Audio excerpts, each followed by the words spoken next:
Hello friends, welcome back to MK academy channel. Aari எம்ப்ராய்டரியில் நம்ம advance stitch பற்றி பார்த்துட்டு வரோம். அதில் ஜிக்ஸாக் ஸ்டிச், அதுக்கப்புறம் முன்னாடி border chain stitch, zardozi use பண்ணி எப்படி பண்ணுறதுன்னு பார்த்தோம்.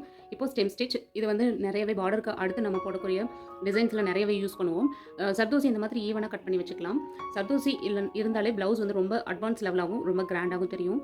கோல்டன் மற்ற எல்லா கலர்ஸ்லையுமே சர்தோசி அவைலபிளாக இருக்குது. இந்த சர்தோசி யூஸ் பண்ணி நம்ம இன்றைக்கி ஸ்டெம் ஸ்டிச் எப்படி போடுறதுன்னு பார்க்கலாம். எப்பயும் போல் ஒரு ஸ்கொயர் பாக்ஸ் நம்ம போட்டுக்கிறோம். அப்போ தான் நம்ம டிசைன் எந்த அளவுக்கு போடுறோம், நம்ம ட்ரேஸ் பண்ண டிசைன்ஸில் எப்படி போடுறோம் அப்படிங்கிறது நமக்கு தெரியும். எப்போவுமே வந்து என்ன ஸ்டிச் பண்ணாலும் சரி, அது நம்ம பிக்சராக வரைஞ்சிட்டோ இல்லை ட்ரேஸ் பண்ணிவிட்டு போட்டோம்னா அந்த டிசைன் வந்து மாறாது, பர்ஃபெக்டாக நமக்கு ஃபினிஷிங் கிடைக்கும். இந்த மாதிரி நார்மல் நீடில் இல்லைன்னா சர்தோசி நீடில் நம்ம எடுத்துக்கலாம். சர்தோசி நீடில் இல்லை அப்படின்னா normal needle, beads needle use பண்ணி பண்ணலாம். ஏன்னா நம்ம குட்டி குட்டி சர்தோசிஸ் வந்து நம்ம அவ்வளோ இன்சர்ட் பண்ண போகும். அதுக்காக எப்பயும் போல் ஒரு ஸ்டார்டிங் நாட் போட்டுக்கலாம்.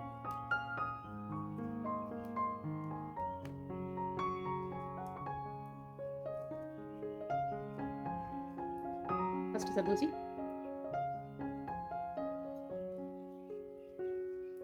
இந்த மாதிரி சர்தோசி எந்த சைஸில் நம்ம கட் பண்ணியிருக்கோமோ அந்த இடத்துல இன்னொரு நாட் போட்டுக்கலாம். இன்னொரு ஸ்டிச் பண்ணிவிட்டு இந்த சர்தோசி நல்லா ஃபிட் ஆகிறதுக்காக இன்னொரு ஷார்ட் நாட், அதாவது குட்டியாக ஒரு பக்கத்துலேயே ஒரு நாட் போட்டுக்கலாம்.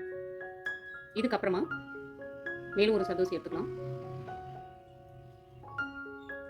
இப்போ இந்த சர்தோசியோட ஆஃப் பாதி அளவில் இது நம்ம லைன் போட்டிருக்கோம் இல்லைங்களா, இந்த லைன்லேயே நம்ம ஒரு பஞ்ச் கொடுக்க போகிறோம். இந்த இடத்துல ஒரு ஷார்ட்டாக ஒரு நாட் மாதிரி போட்டுட்டு சர்தோசி உள்ள போடுறோம். இப்போ திரும்பவும் இந்த லைன் மேலேயே நம்ம பஞ்ச் பண்ண போகிறோம்.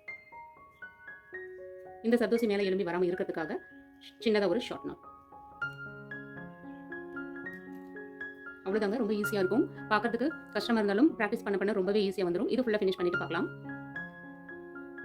அதே போல் இன்னொரு பீஸ் ஆஃப் சர்தோசி எடுத்துக்கலாம். இந்த குட்டி சர்தோசியை நம்ம இந்த இடத்துல ஒரு, அதாவது இந்த ஃபஸ்ட்டு சர்தோசி கொடுத்துருக்கோம் இல்லைங்களா, அதோட ஆஃபில் எக்ஸாக்டாக பாதி இடத்துல நம்ம ஒரு பஞ்ச் பண்ணுறோம். திரும்பியும் குட்டியாக ஒரு ஷார்ட் நாட்.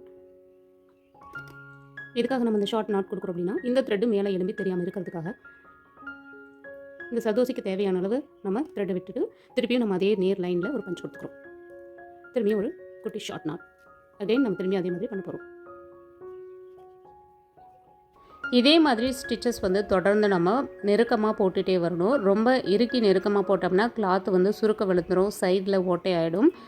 ஓரளவுக்கு லெவலாக நெருக்கமாக பஞ்ச் பண்ணி நம்ம போட்டுகிட்டே அதே லைனில் நம்ம ஃபாலோ பண்ணிகிட்டே வந்தோம் அப்படின்னா ஒரே லைனாக ஈவனாக தெரியும். ஸ்டெம் ஸ்டிச் வந்து நம்ம பார்டர் லைனுக்கு அடுத்து ஃப்ளவர் போடுறதுக்கு, இல்லை அப்படின்னா பார்டர் லைன் அடுத்தடுத்து நம்ம தொடர்ந்து போடுறதுக்கு யூஸ் பண்ணுவோம். ஸ்டெம் ஸ்டிச் இந்த சர்தோசியில் போடுறப்போ அட்வான்ஸ் ப்ளவுஸாக தெரியும். இதே மாதிரி ஆரி ஒர்க்கை நீங்களும் வீட்டில் இருந்து பண்ணிவிட்டு நாமளும் ஏதாவது தொழில் செஞ்சு ஏர்ன் பண்ணணும் அப்படின்னு நினைக்கிறவங்களுக்கு இந்த வீடியோவோட ஃபைனலில் நான் நோபல் வேர்ல்டு ரெக்கார்ட் நடக்கக்கூடிய தகவல் கொடுத்துருக்கேன். விருப்பமுள்ளவங்க இதை பதிவு பண்ணிவிட்டு எனக்கு வாட்ஸ்அப்பில் மெசேஜ் பண்ணுங்கள். மேலும் தகவலை நான் உங்களுக்கு ஷேர் பண்ணுறேன்.